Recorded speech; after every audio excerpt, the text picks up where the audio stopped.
पुण्यामध्ये जाऊयात. उपमुख्यमंत्री देवेंद्र फडणवीस सभेत बोलतात. भारत माता की, भारत माता की, छत्रपती शिवाजी महाराज की, धर्मवीर छत्रपती संभाजी महाराज की, भारतरत्न डॉक्टर बाबासाहेब आंबेडकरांचा जय श्रीराम, जय जय श्रीराम. मंचावर उपस्थित आपले लोकप्रिय मुख्यमंत्री माननीय एकनाथराव शिंदेजी, धडाडीचे उपमुख्यमंत्री माननीय अजितदादा पवार, माननीय चंद्रकांतदादा पाटील, या ठिकाणी उपस्थित मनसेचे अमित ठाकरे, आपले चारही उमेदवार शिवाजीराव आढळराव पाटील, सुनेत्रा वहिनी पवार, मुरली अण्णा मोहोळ आणि बारण्याजी, आणि उपस्थित माझ्या सर्व माता भगिनी आणि बंधूंनो, ही छत्रपती शिवरायांची भूमी आहे.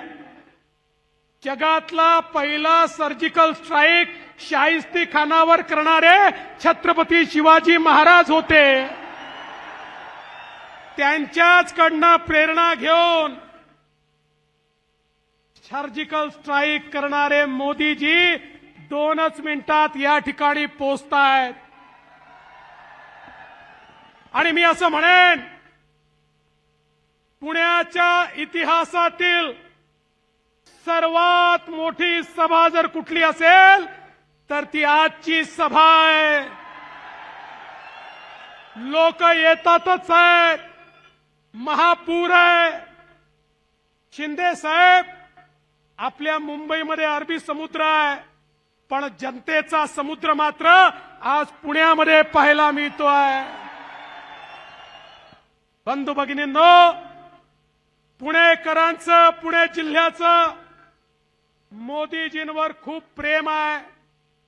आपल्या सगळ्यांना कल्पना आहे, ही साधी निवडणूक नाही आहे, ही देशाची निवडणूक आहे. महापालिकेची, जिल्हा परिषदेची निवडणूक नाही आहे. देशाचा नेता निवडायचा आहे. देशाचा नेता कोण असेल, कोणाच्या हाती देश सुरक्षित असेल, कोण देशाला विकासाकडे घेऊन जाईल, याचा फैसला करण्याची निवडणूक आहे. आणि बंधू भगिनींनो, केवळ 2 पर्याय दिसतायत. एकीकडे विश्वगौरव असलेले विकास पुरुष माननीय नरेंद्र मोदीजी आहेत, आणि दुसरीकडे राहुल गांधींच्या नेतृत्वातली 26 पक्षाची खिचडी आहे. अरे मोदीजींची या ठिकाणी, मोदीजी आपले इंजिन आहेत. मोदीजींच्या सोबत या ठिकाणी शिंदे साहेबांच्या नेतृत्वात शिवसेना आहे. अजितदादांच्या नेतृत्वात या ठिकाणी राष्ट्रवादी काँग्रेस आहे. राज ठाकरेंची मनसे आहे.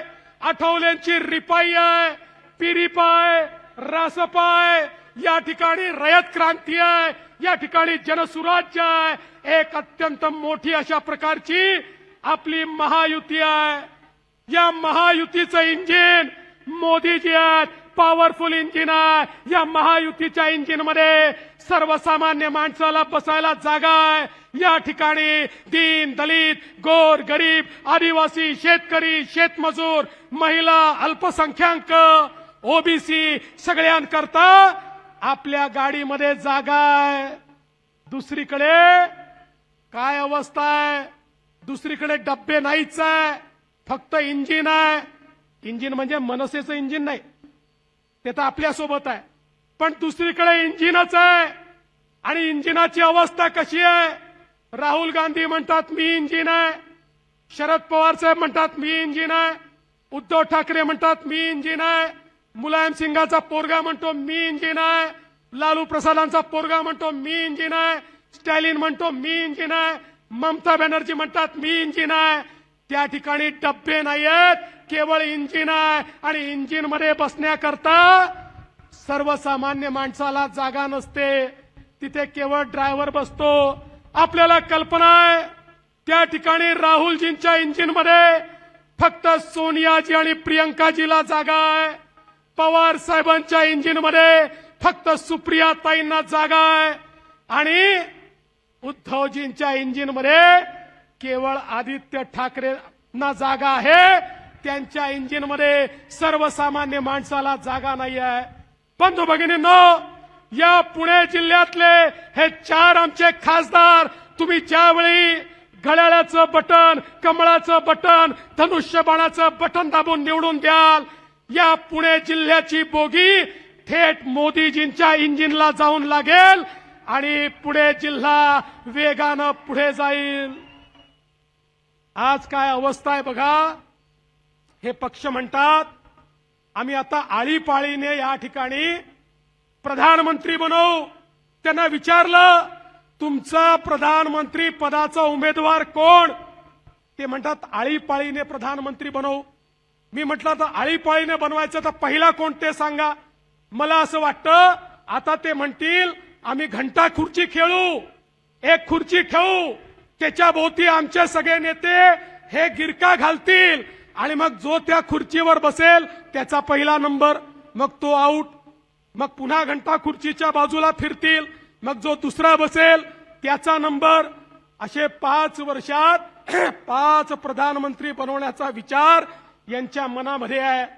पण यांचे हे इरादे भारतातली जनता, पुण्यातली जनता, महाराष्ट्रातली जनता कधीच पूर्ण होऊ देणार नाही. कारण महाराष्ट्रानं ठरवलंय अरे हा छत्रपती शिवरायांचा महाराष्ट्र आहे आणि या महाराष्ट्राने ठरवलंय महाराष्ट्र केवळ एका व्यक्तीच्या पाठीशी उभा राहील आणि तो व्यक्ती म्हणजे कोण? कोण? कोण? कोण? कोण? मग लक्षात ठेवा, पुण्यामध्ये मोदीजींचं चिन्ह कमळ आहे, शिरूर बारामतीमध्ये मोदीजींचं चिन्ह घड्याळ आहे आणि मावळमध्ये मोदीजींचं चिन्ह प्रभू श्रीरामांचा धनुष्यबाण आहे. मोदीजींना थेट वोट हे आपल्या या 4 उमेदवारांना मत दिलं की आपलं मत थेट मोदीजींपर्यंत पोहोचणार आहे. आज आपण पाहू शकतो गेल्या 10 वर्षामध्ये पुणे जिल्ह्याचा चेहरा मोदीजींच्या नेतृत्वात बदलला.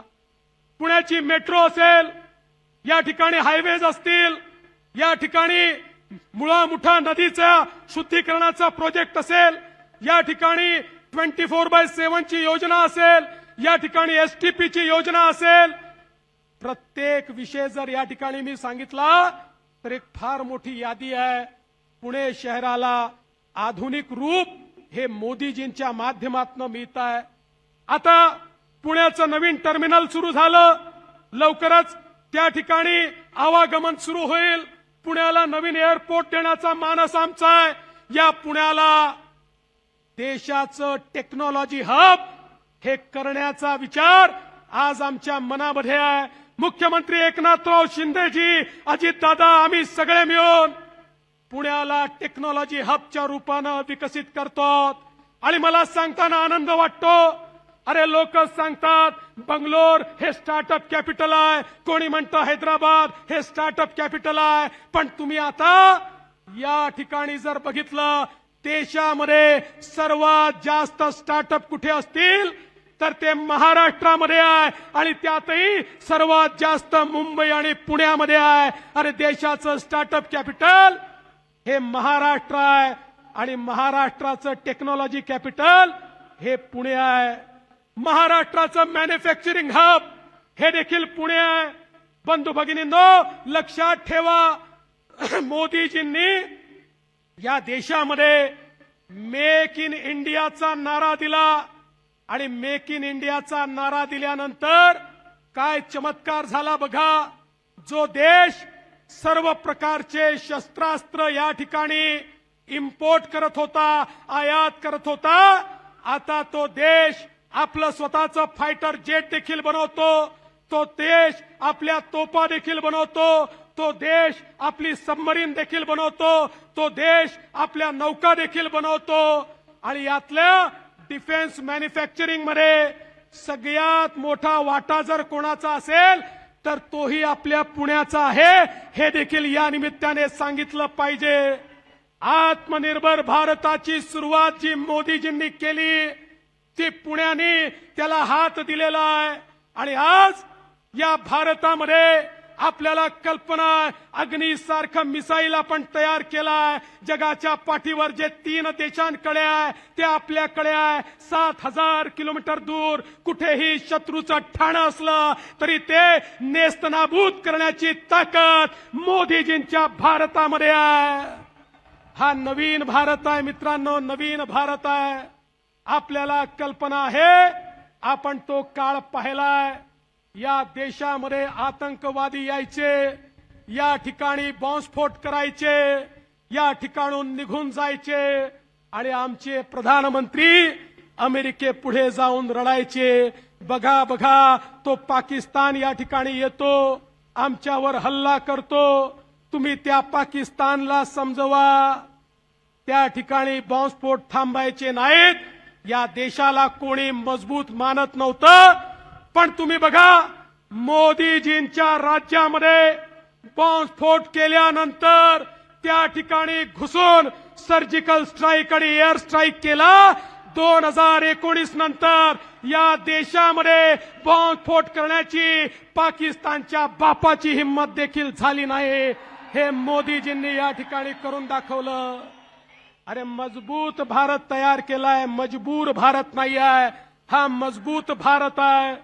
आठवा तो कोविडचा काळ, ज्या काळामध्ये काय अवस्था होती.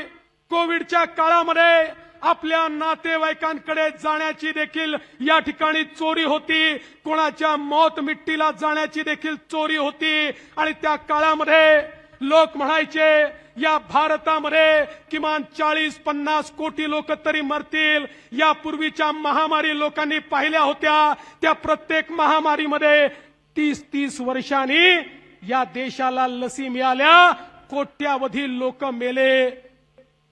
अनेक देशांना वाटत होतं आता भारत आमच्या पुढे येऊन हात पसरेल, भारत आम्हाला लसी मागेल आणि मग भिकाऱ्यासारख्या काही लसी त्यांना देऊ. लोकांना वाटायचं आता भारताला कोणी वाचवू शकत नाही. त्याच वेळी माननीय मोदीजींनी आपल्या शास्त्रज्ञांना तयार केलं आणि या ठिकाणी सांगितलं तुम्हाला रिसोर्सेस. जगाच्या पाठीवर भारताचे नाव कोरणारे नवभारताचे युगपुरुष आदरणीय नरेंद्रजी मोदी यांचं जोरदार टाळ्यांनी स्वागत करा. देश के नायक किसका हो आणि देश के नायक कैसा हो. यानंतर मी भारतीय जनता पार्टीचे अध्यक्ष आदरणीय धीरज घाटे यांना विनंती करते की त्यांनी आदरणीय मोदीजींचा सत्कार करावा. त्याचसोबत आदरणीय एबीपी माझा, उघडा डोळे बघा नीट.